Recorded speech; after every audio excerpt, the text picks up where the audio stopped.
About that DeepSeek model, right? Like, wow, it just blew up in days in Wall Street.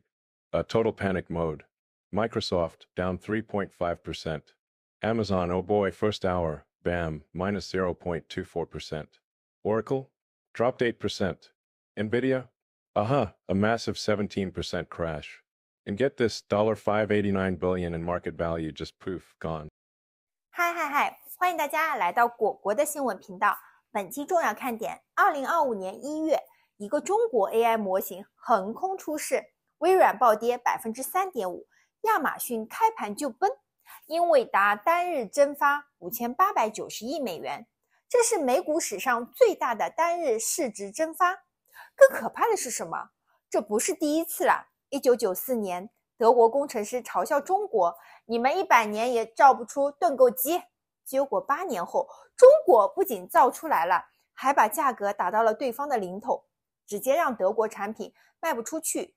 圆珠笔头、造船、高铁、电动车，每一个让中国认真做的行业，都会让某个国家的巨头企业瑟瑟发抖。今天我们就来聊聊，为什么全世界都在害怕中国崛起？这背后到底藏着怎样的秘密？请看前方发来的报道。All right, so, let's talk about this whole why so many countries don't like China thing. I mean, yeah, it's not really about history. No, it's about, reality. Take Britain, right? They've, fought pretty much everyone, but nobody really hates them anymore. But China, just minding its own business, growing fast, and somehow, boom, everybody's mad. Why? Well, it's simple. When China grows, it messes with other people's profits. So let's start with a fresh example. AI, yeah. You heard about that DeepSeek model, right? Like, wow, it just blew up in days in Wall Street. Total panic mode. Microsoft down 3.5%. Amazon, oh boy, first hour, bam, minus 0.24%. Oracle dropped 8%. Nvidia, a massive 17% crash. And get this, $589 billion in market value just poof, gone. Like the biggest one-day market wipeout ever. You think those CEOs, investors, even the regular employees are happy about this? Nope. Not one bit. All right, let's roll back a bit. 1994. China's going big on infrastructure, subways, tunnels, you name it. But they needed better tools, so they shelled out 700 million yuan, crazy money back then, to buy used tunnel boring machines from Germany. And oh boy, those German engineers, total jerks. They were like, even in 100 years, China won't make one of these. Oh yeah, about that. By 2008, China built its own tunnel boring machines. By 2020, boom, 1,000 units, all locally made. And at a fraction of the cost, like 25 million renminbi per unit, maybe 50 million for the fancy ones. And Germany? Yeah, no one's buying theirs anymore. So yeah, they're pissed. Now check this, 2015, China's making billions of ballpoint pens, but guess what? They still had to import that tiny little ball at the tip. Crazy, right? Foreign companies were selling it for $120,000 per ton. And some people were laughing at China, saying, you can't even make a pen tip. Well, yeah, Chinese leaders, not amused. So boom, Taiyuan Steel made one single batch of the stuff. And guess what? That one batch was enough for like 650 years of global pen production. And just like that, prices dropped from $110,000 per ton to $50,000. 2 out of the world's 3 major suppliers? They went bankrupt. And yeah, you bet they were mad. Now think about Sweden, small country, right? But they've got some pretty big companies. Ericsson, Volvo, ABB Robotics, IKEA.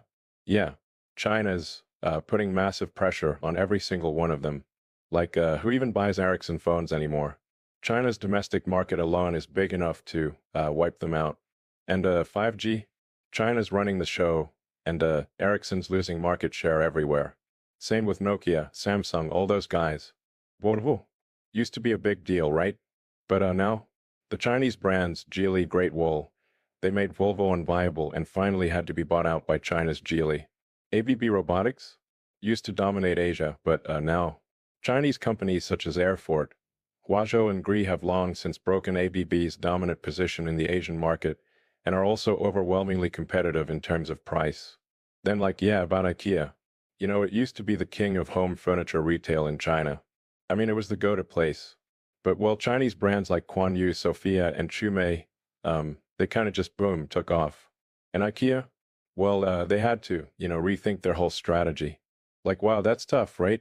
And this isn't just a one-time thing. Nope. This kind of stuff is happening everywhere. It's like China gets serious about an industry and suddenly, somebody else is in trouble. Take shipbuilding. The moment China went all in South Korea, yeah, their shipbuilding giants like Samsung Heavy Industries and Daewoo, they started struggling. Orders dried up. And oh, get this, some of the orders they did get, yeah, they had to subcontract them to Chinese shipyards. Oof. And look at Germany's car industry. China's EVs are like everywhere now.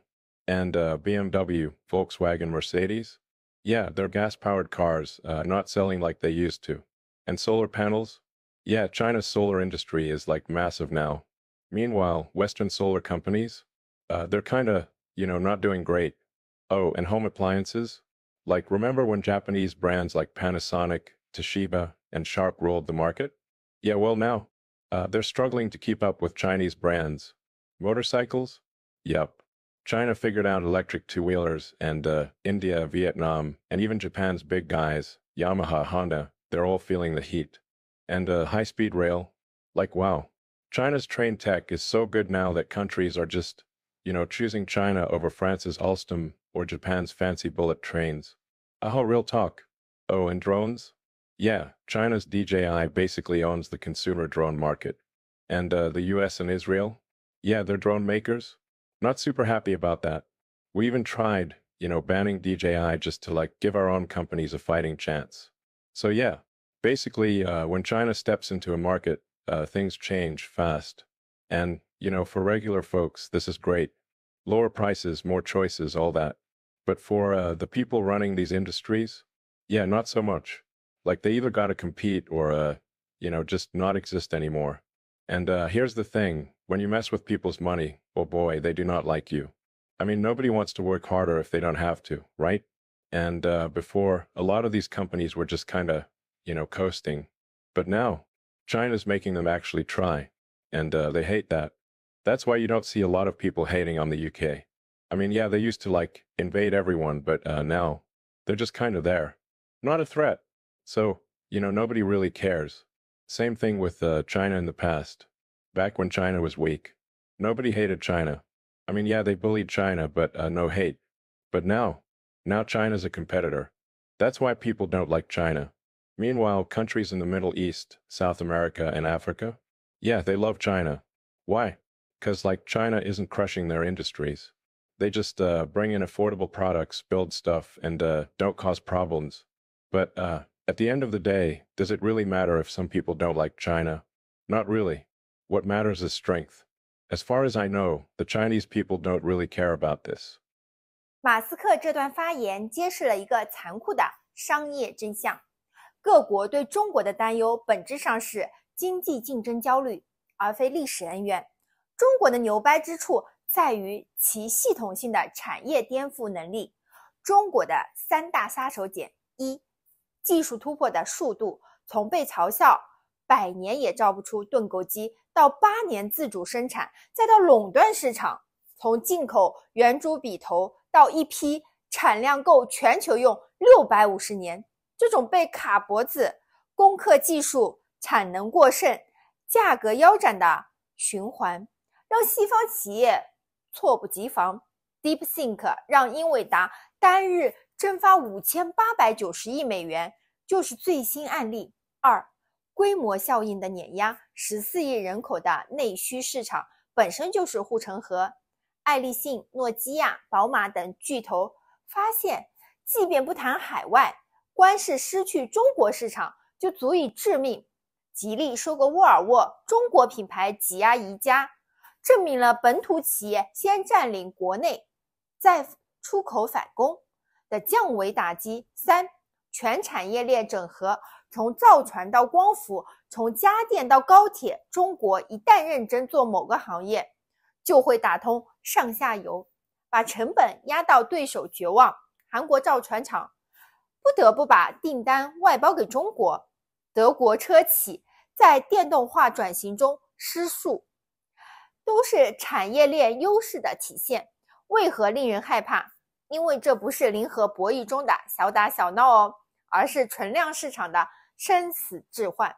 西方企业习惯了高利润的舒适期，在中国企业却用卷质量、卷价格、卷服务的方式重新定义行业标准，对消费者是福音，对既得利益者是噩梦。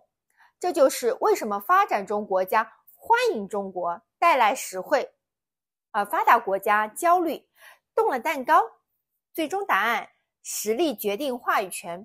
中国的崛起证明了一个朴素道理：当你弱小时会被欺凌，当你强大时会被忌惮，但只有持续创造价值，才能把忌惮转化为尊重。谢谢大家观看，喜欢请点赞、评论加订阅哦，你的支持是我最大的动力。比心，明天见，拜拜。我不是 AI， 我是真人，拜拜。